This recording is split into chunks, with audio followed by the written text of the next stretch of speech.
अस्सलाम वालेकुम। अच्छा, आज हमने रियल टू का जो एक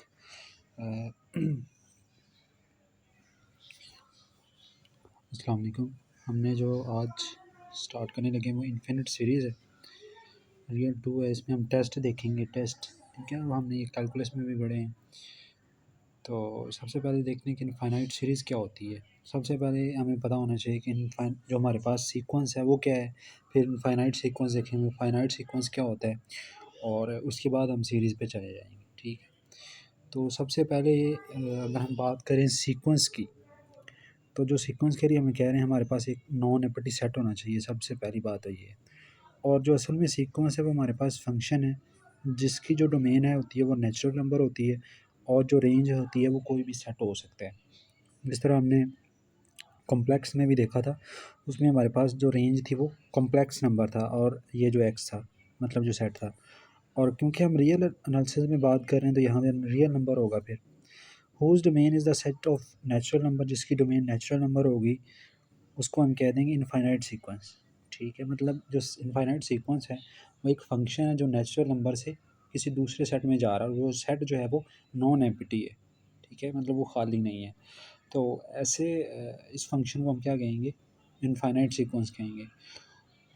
अब फाइनाइट सीक्वेंस क्या होता है, वो कह रहे हैं कि if the domain of the F, अगर जो डोमेन है ना एफ़ की, वो क्या हो जाएगी, फाइनाइट हो जाएगी। मतलब अगर हम डोमेन को फाइनाइट कर देंगे तो वो हमारे पास क्या बन जाएगा, फाइनाइट सीक्वेंस, ठीक है। मतलब जो डोमेन है हमने उसको फाइनाइट करना है, इसको हम फाइनाइट सीक्वेंस कहते हैं। और जो रेंज हो सकती है, मतलब जो एक्स सेट है, एन को हम डोमेन कहेंगे और एक्स को हम रेंज कहेंगे, ठीक है। तो जो रेंज है वो क्या हो सकती है, वो आर भी हो सकती है या कॉम्प्लेक्स नंबर हो सकती है। और जो मतलब सीक्वेंस को डिनोट करने का तरीक़ेकार है वो ये मतलब हमने यहाँ पर दरमियानी ब्रैकेट यूज़ करनी है, ठीक है, और उसके ए एन लिख देते हैं, या फिर आप इस तरह भी लिख सकते हैं कि एन जो बिलोंग कर रहा है नेचुरल नंबर से बिलोंग कर रहा है, ठीक है। एग्जांपल आप देख सकते हैं, ये हमारे पास एक सीक्वेंस बना रहा है, और अगर हम इसकी लिमिट लेंगे मतलब एन गोज़ टू इन्फिनिटी, तो हमारे पास ज़ीरो हो जाएगा। और अगर जो है वो हमारे पास सीक्वेंस है और उसकी एन लिमिट है, अगर हम उसकी लिमिट लेंगे और वो इन्फिनिटी जो है अगर अप्लाई करें उस पर, और वो ज़ीरो को अप्रोच कर जाए या किसी नंबर को अप्रोच करेंगे, तो हम उस सीक्वेंस को कहते हैं कन्वर्जेंस सीक्वेंस। तो ये हमारे पास जो सीक्वेंस है वो कन्वर्जेंस सीक्वेंस। अब इनफाइनाइट सीरीज़ क्या है जी, ये हमारे पास सीक्वेंस लिखा हुआ है, अगर हमने सीक्वेंस की टर्म को ऐड कर दिया, इनफाइनाइट सीक्वेंस जो है अगर हमने उनको ऐड कर देंगे तो हमारे पास इनफाइनाइट सीरीज़ मिल जाएगी। The sum of infinite sequence, नीचे डेफिनेशन लिखी हुई है, इज़ कॉल्ड इनफाइनाइट सीरीज़। हमारे पास इनफाइनाइट सीरीज़ मतलब जो इनफाइनाइट सीक्वेंस है उसका सम करें तो वो हमारे पास इनफाइनाइट सीरीज़ आ जाएगी।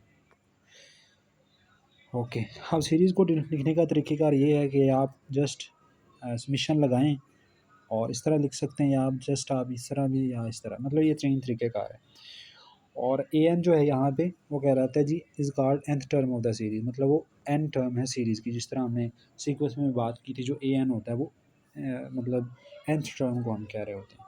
उसके बाद जी आ जाता है इनफाइनाइट सीरीज़ में नया एक टॉपिक आ जाता है पार्शियल सम का।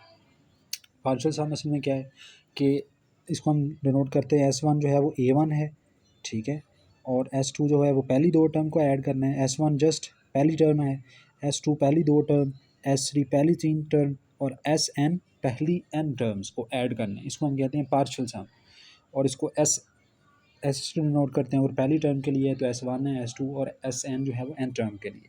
तो जो सीक्वेंस है ये जो है वो कहलाता है सीक्वेंस ऑफ पार्शियल सम्स, ठीक है, ऑफ द सीरीज़। हम अगर सीरीज़ में बात करें तो सीरीज़ की बना देंगे। और ये जो Sn है ये कहलाता है जी nth partial sum of the series, ठीक है। तो ये हमारे पास पार्शियल सम होगा। रिमार्क यहाँ पे लिखा हुआ है, रिमार्क मैं आपको बता देता हूँ। ये कहता है कि जो सीरीज़ है वो कन्वर्ज कब करेगी, अगर उसका जो पार्शियल सम है वो कन्वर्ज करेगा एक नंबर को, तो जो सीरीज़ होगी वो भी कन्वर्ज करेगी, और वो भी उसी नंबर को कन्वर्ज करेगी जिसको पार्शियल सम कन्वर्ज कर रहा है। मतलब हम क्या करेंगे, क्राइटेरिया हमने कन्वर्जेंस के लिए ये लेना है कि अगर उसकी जो इनफाइनाइट मतलब जो पार्शियल सम है अगर वो कन्वर्ज कर रहा है तो हम कह देंगे इसकी सीरीज़ भी कन्वर्ज कर रही है, और जो पार्शियल सम का जो कन्वर्जिंग नंबर आया है वही हमारे पास जो सीरीज़ है उसका नंबर होगा, ठीक है। यही नंबर लिखा हुआ है। और अगर पार्शियल सम कन्वर्ज नहीं कर रहा तो वो सीरीज़ भी कन्वर्ज नहीं करेगी, ठीक है जी। उसके बाद एक टॉपिक आ जाता है जी, हमने अभी तक इनफाइनाइट सीक्वेंस के बारे में देखा है, और इनफाइनाइट सीरीज़ के बारे में इंट्रोडक्शन पढ़ा है। अब देखें ये सीरीज़ कन्वर्जेंस आगे टेस्ट अभी स्टार्ट नहीं हुए, अभी हम थोड़ा सा इंट्रोडक्शन इसका पढ़ रहे हैं। अब जो नेसेसरी कंडीशन है ना कन्वर्जेंस के लिए कि सीरीज़ कब कन्वर्ज करेगी, मतलब अगर सीरीज़ कह रहे हैं ना वो कन्वर्ज करती है तो लाजमी तौर पे उसकी जो ए एन टर्म है, nth टर्म है, उसका लिमिट अप्लाई करेंगे वो ज़ीरो हो जाएगी। ठीक है, अगर सीरीज़ कन्वर्ज कर रही है, आपको बताया हुआ है, आपने उसको जस्ट वेरीफाई करना है, तो आप उसकी एन टर्म लें और उस पर इन्फिनिटी अप्लाई करें लिमिट। अगर वो ज़ीरो आ जाती है तो आप कह देंगे ठीक है भाई ये कन्वर्ज कर रही है। इसका सिंपल सा प्रूफ है कि ये एस एन है और इससे ये कैंसिल हो जाएगा। और सीरीज़ कन्वर्ज करती है कब कन्वर्ज, अगर कन्वर्ज करती है तो हमने देखा था अगर पार्शियल सम है, क्योंकि हमें गिवन है कि वो सीरीज़ कन्वर्ज करती है। इसका मतलब है ये जो दो पार्शियल सम्स है ना ये लिखे हुए हैं एस एन, पहले मतलब ये जो एस एन है ये partial sum of first N term है, और ये जो एस एन माइनस वन है ये partial sum of first N minus term है। ठीक है, दो हमने पार्शियल सम कंसीडर कर लिए, उनको आपस में माइनस किया है तो ए एन आ गया हमारे पास, बाकी सारी कैंसिल हो जाएंगी। ठीक है, तो कन्वर्ज हमें सीरीज गिवन है कि कन्वर्ज कर रही है, इसका मतलब है एस एन भी एस को अप्रोच कर रहा है और ये भी सीक्वेंस को कन्वर्ज, जो ये जो पार्सल सम है ये भी क्या कर रहा है, एस को कन्वर्ज कर रहा है। तो एस बट पुट करेंगे एस एस तो वो जीरो हो जाएगा, इसका मतलब है ये प्रूव हो गया। ठीक है, अब इंपॉर्टेंट ये नोट यहाँ पे लिखी हुई है कि सीरीज़ कैन नॉट कन्वर्ज, मतलब अगर सीरीज़ हमें गिवन है कि कन्वर्ज कर रही है, हो सकता है वो गलत भी दिया हो, तो वो कह रहे हैं वेरीफाई करें। अगर हम उसके एन टर्म लेंगे अप्लाई करेंगे और वो जीरो आ गई, हम कह देंगे ठीक है भैया आप ठीक बात कर रहे हैं। ठीक है, अब जो दूसरा पॉइंट लिखा हुआ है बड़ा इंपॉर्टेंट है कि अगर हमें कुछ ही नहीं बताया हुआ कि सीरीज़ कन्वर्ज कर रही है डाइवर्ज कर रही है, हम क्या पढ़े उसके एन टर्म, उसका आंसर जीरो आ जाए, तब हम सीरीज़ के बारे में कुछ नहीं कह सकते वो कन्वर्ज करती है या डाइवर्ज करती है। इसकी एग्जांपल सिंपल सी ये देखें, ये सीरीज़ है, अगर आप इसकी एन टर्म पकड़ें तो ये तो ज़ीरो को कन्वर्ज कर जाती है, अभी हमने सीक्वेंस में देखा था। ठीक है, लेकिन ये जो सीरीज़ है डाइवर्ज करती है, हार्मोनिक सीरीज़ है, ये डाइवर्ज करती है। ठीक है, तो अगर गिवन होगा कि कन्वर्ज कर रही है फिर लाजमी तौर पे उसकी जो एंड टर्म है वो कन्वर्ज मतलब ज़ीरो को अप्रोच करेगी, अदरवाइज़ हम कुछ नहीं कह सकते उसके बारे में। ठीक है जी, इस तरह ये देखें ये हमारे पास सीरीज़ है, शो दैट हमने शो करना है कि ये कन्वर्ज नहीं करती। तो ये देखें एंड टर्म इसकी जो है हम खुद लिख सकते हैं ना, अगर ना भी गिवन हो तो हम खुद लिख सकते हैं। ऊपर देखें कि 1 2 3 चलता जा रहा है, एन है और नीचे 2 से स्टार्ट हुआ मतलब n+1। इसकी मैं लिमिट लूँगा तो हमारे पास क्या आएगी, 1 आएगी। ठीक है, 1 कैसे आएगी, क्योंकि ये जो इसमें हम देखते हैं अगर इन्फिनिटी अप्लाई किया ना मैक्सिमम पावर्स देखते हैं, अगर मैक्सिमम पावर सेम है तो उनके कोफिशिएंट्स आ जाते हैं, तो यहाँ पे 1 1 है तो यहाँ पे 1 आ जाएगा। ठीक है, तो मतलब ज़ीरो नहीं आया यहाँ पे, तो हम कह देंगे ये जो सीरीज़ है डाइवर्जेंट सीरीज़ कहलाती है। ठीक है जी, क्योंकि हमने उसने कह दिया था कि ये शो कर देंगे ये डाइवर्ज करती है, तब हमने वेरीफाई कर दिया ये।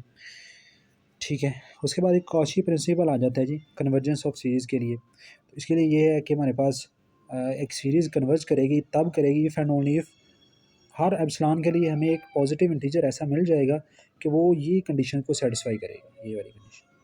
ठीक है, इसको कहते हैं कॉची प्रिंसिपल कन्वर्जेंस। ठीक है, इसका सिंपल सा प्रूफ लिखा हुआ है यहाँ। ठीक है, अब यहाँ पे थोड़े से आगे रिमार्क्स हैं, मतलब MCQs के लिहाज से कि अगर हमारे पास दो सीरीज़ हैं तो अगर दोनों ही कन्वर्ज करती हैं तो उनका जो सम होगा वो भी कन्वर्ज करेगा, और पहले का सम मान लिया हमने एस से दूसरे का टी, तो वो दोनों का सम ही वही आ जाएगा। और अगर माइनस है तो तब भी वो होल्ड करेगा। लेकिन अगर एक सीरीज़ कन्वर्ज कर रही है और दूसरी डाइवर्ज कर रही है तो उनका जो सम होगा वो क्या करेगा, डाइवर्ज करेगा। ठीक है, और अगर हमारे पास इनफाइनाइट हमारे पास सीरीज़ है, ठीक है, तो उस वहाँ से हमने कुछ टर्म्स निकाल दें तो वो सीरीज़ पे कुछ कन्वर्जेंस और डाइवर्जेंस पे कुछ असर नहीं डालेंगे। लेकिन अगर एक इनफाइनाइट सीरीज़ कन्वर्ज कर रही है फिर अब निकालेंगे उसमें से, तो तब वो क्या करेगी, उस पर असर करेगी। ये तीसरा रिमार्क लिखा हुआ है। ठीक है, अब यहाँ पे देखें ये हमारे पास हार्मोनिक सीरीज़ है, इसको हमने शो करना है कि ये कन्वर्ज नहीं करती। तो प्रूव हम किसे करेंगे, वो जो हमने कॉची प्रिंसिपल पढ़ा था अभी हमने पढ़ के आए। तो हम क्या करेंगे, ठीक है, मतलब हमें गिवन ये है तो हम क्या लेते हैं SN+1 माइनस SN। तो ये देखें वही लिखा हुआ है कि उसमें टर्म में आ गया n+1/n+p तक गए और less than epsilon for this. ठीक है, तो अब थोड़ी सी यहाँ पे हमने कंसिडरेशन की है कि n को हमने m ले लिया और p को भी m ले लिया, तो ये कंडीशन हमारे पास सेटिस्फाई करती है। इसका मतलब है जो 2n है वो छोटा 1/2n जो है वो छोटा है 1/m+1 से। ठीक है, ये इनक्वालिटी होल्ड करती है। ठीक है, अगर हम जस्ट बात करें ना m+1 की, तो ये यहाँ पे क्या हो जाएगा, छोटा है 2n से। ठीक है, 2n से छोटा है। लेकिन जब ये 1 ओवर आएगा तो ये इस तरह उल्टी हो जाएगी, ठीक है। तो यहाँ से n से कैंसिल हो जाएगा, तो लेकिन ये तो ग्रेटर देन एप्सिलॉन आ गया, हमने क्या शो करना है, लेस देन एप्सिलॉन। तो दिस इज़ कॉन्ट्रडिक्शन। तो ये हमारे पास प्रूव हो गया कि ये जो सीरीज़ हार्मोनिक सीरीज़ है ये क्या करती है, डाइवर्ज करती है। इसी तरह डाइवर्जेंस टेस्ट जो अभी हमने वो पढ़ के आए हैं वही है कि अगर एंड टर्म जीरो नहीं आ रही तो हम कह देंगे। जिस तरह ये देखें, मैंने पहले बताया कि जब हम इसकी एंड टर्म लेंगे उस पर लिमिट अप्लाई करें, हम यहाँ पे हम देखें एन की हाईएस्ट पावर्स अगर सेम आ रही ऊपर भी और सेम भी, तो हम उसके साथ वाले कोफिशिएंट लिख लेते हैं। एन की यहाँ भी 1 है वहाँ, तो कितना आ जाएगा 5/3। जीरो नहीं आया तो ये डाइवर्ज कर देगा, ठीक है। ओके जी।